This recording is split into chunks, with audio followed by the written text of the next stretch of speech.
এইটো এটা বহুতো দুখ লগা কথা। ঘৰবোৰ ভাঙি গৈ আছে। এইবোৰ চাগে দোকান আছিলে, দোকানবোৰো ভাঙিলে আৰু বিল্ডিংবোৰ ভাঙি আছে, বহুত বেয়া হৈছে। এইবোৰ মানৱ জীৱনৰ কাৰণে বহুত এটা ডাঙৰ পৰিস্থিতি। এনেকুৱা কঠিন পৰিস্থিতিত মানুহৰ জীৱনটো ভাঙি পৰে সদায়। ক'ৰবাৰ পৰা আহিছে বা পানীবোৰ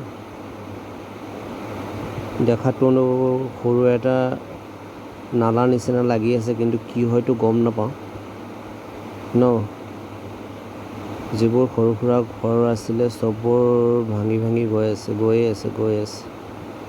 ভগৱানে যাতে এনেকুৱা নকৰে, বহুত বেয়া লাগিছে।